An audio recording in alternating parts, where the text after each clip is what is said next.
नमस्ते। पानी चारों तरफ है ना? इतना ज्यादा कि हम अक्सर इसके बारे में सोचते भी नहीं। पर क्या ये जो पानी का भंडार हमें दिखता है वो सच है या सिर्फ एक धोखा, एक भ्रम? चलिए आज इसी पहेली की तह तक चलते हैं। अच्छा, हम सबने सुना है कि हमारी पृथ्वी को ब्लू प्लैनेट यानी नीला ग्रह कहते हैं। और क्यों ना कहें, जब इसे अंतरिक्ष से देखा जाता है तो ये वाकई खूबसूरत नीले गोले की तरह दिखती है। चारों तरफ बस पानी ही पानी। और ये नीला रंग आता कहाँ से है? वो इसलिए क्योंकि हमारी धरती का सोचिए लगभग 70% हिस्सा पानी से ढका हुआ है। 70%। ये आंकड़ा सुन के तो यही लगता है कि भाई पानी की कमी का तो सवाल ही पैदा नहीं होता है कि नहीं। तो फिर यहीं से असली कहानी शुरू होती है। अगर दुनिया में इतना ज्यादा पानी है तो फिर हम आए दिन पानी की किल्लत, जल संकट, इन सब चीजों के बारे में क्यों सुनते रहते हैं? यही तो वो भ्रम है जिसे आज हमें तोड़ना है। चलिए मिलकर देखते हैं कि इस नीले ग्रह की चमकदार सतह के नीचे का सच आखिर है क्या। तो इस सवाल का जवाब ढूंढने के लिए सबसे पहले ये समझना होगा कि ये जो 70% पानी है वो असल में है कहाँ और किस हाल में है। देखिए, पानी के सोर्स तो कई हैं। हमें बारिश के पानी मिलता है। वो पानी फिर झीलों और तालाबों में इकट्ठा होता है। कुछ ज़मीन के नीचे चला जाता है जिसे हम ग्राउंड वाटर कहते हैं। और नदियां तो हैं ही। और ये सब मिलकर आखिर में कहाँ जाते हैं?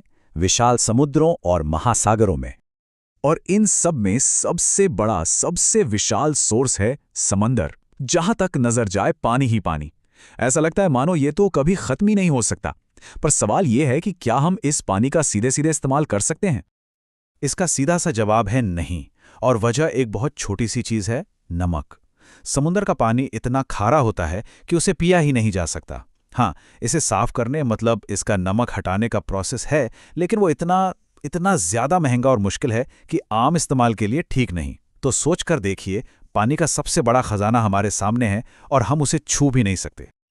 और अब जो आंकड़े सामने आएंगे वो इस पूरे भ्रम को तोड़कर रख देंगे। जरा देखिए, दुनिया का 97% पानी, जी हां 97%, खारा है समंदर में।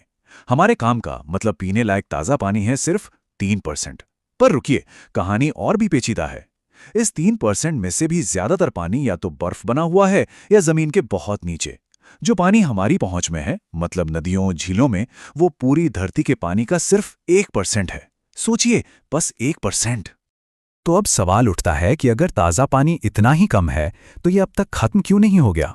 इसका जवाब है कुदरत के अपने एक कमाल के रिसाइकलिंग सिस्टम में, जिसे हम सब वाटर साइकिल या जल चक्र के नाम से जानते हैं।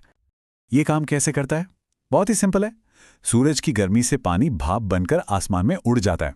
फिर ऊपर जाकर यह भाप ठंडी होती है और छोटी छोटी पानी की बूंदें बन जाती हैं, मतलब बादल बन जाते हैं। और जब ये बूंदें भारी हो जाती हैं तो बस बारिश या बर्फ के रूप में वापस जमीन पर आ गिरती हैं। और ये जो पूरा चक्कर है, ये करोड़ों अरबों सालों से लगातार बिना रुके चल रहा है। यही वो कमाल का सिस्टम है जो हमें वो कीमती 1% ताज़ा पानी बार बार देता रहता है ना? कुदरत का एक अद्भुत बैलेंस। अब देखो, नेचर का ये सिस्टम तो बढ़िया है, पर इसमें एक दिक्कत है। ये हमारी मर्जी से नहीं चलता। बारिश कब होगी, कहाँ होगी, ये हमारे हाथ में नहीं है। इसीलिए इंसानों को इस कीमती पानी को संभालने और मैनेज करने के अपने तरीके निकालने पड़े। सबसे बड़ी चुनौती क्या है? यही कि बारिश पूरे साल एक जैसी नहीं होती। कभी मॉनसून में इतनी बारिश के बाढ़ आ जाए और कभी गर्मियों में एक बूंद भी नहीं। तो इस मुश्किल से निपटने का एक ही तरीका है। जब पानी ज्यादा हो उसे जमा कर लो, ताकि जब जरूरत हो तब काम आ सके। और पानी जमा करने के इसी आइडिया से बने हैं डैम, यानी बांध। ये बड़े बड़े स्ट्रक्चर होते हैं जिन्हें नदियों के रास्ते में बना दिया जाता है। ये नदी के पानी को रोककर एक बहुत बड़ी झील जैसी बना देते हैं, जिसे हम जलाशय कहते हैं। तो डैम आखिर होता क्या है? आसान भाषा में कहें तो ये एक बहुत बड़ी दीवार है जो नदी के बहाव को रोकती है। और इस रोके हुए पानी का इस्तेमाल फिर कई कामों में होता है, जैसे खेतों की सिंचाई के लिए, शहरों तक पीने का पानी पहुंचाने के लिए, और यहां तक कि इससे बिजली भी बनाई जाती है। लेकिन जब कोई चीज कीमती हो, कम हो और चाहिए सबको हो, तो क्या होता है? जाहिर है संघर्ष होता है। हर एक बूंद के लिए लड़ाई। चलिए इसका एक असल जिंदगी का उदाहरण देखते हैं। एक सीधी सी बात है कि पानी हम सबकी साझी दौलत है। इसे बर्बाद करने का हक किसी को भी नहीं होना चाहिए। पर अफसोस की बात है कि असल में हमेशा ऐसा होता नहीं है। इसकी एक कहानी केरला के एक छोटे से गांव प्लाचीमाड़ा की है। हुआ ये कि वहां एक बड़ी कोला कंपनी ने अपनी फैक्ट्री लगाई और वो फैक्ट्री हर रोज जमीन के नीचे से लाखों लीटर पानी खींचने लगी। ये वही पानी था जिस पर गांव वाले सदियों से निर्भर थे, अपने कुओं के लिए, अपने खेतों के लिए। और इसका असर बहुत जल्दी दिखने लगा। गांव के कुएं सूखने लगे, उनकी फसलें, उनके खेत बर्बाद होने लगे। तब जाके लोगों ने अपनी रोजी रोटी बचाने के लिए आवाज उठाई। उनका कहना बहुत साफ था, कोई भी कंपनी उनके जीने का आधार यानी उनका पानी उनसे छीन नहीं सकती।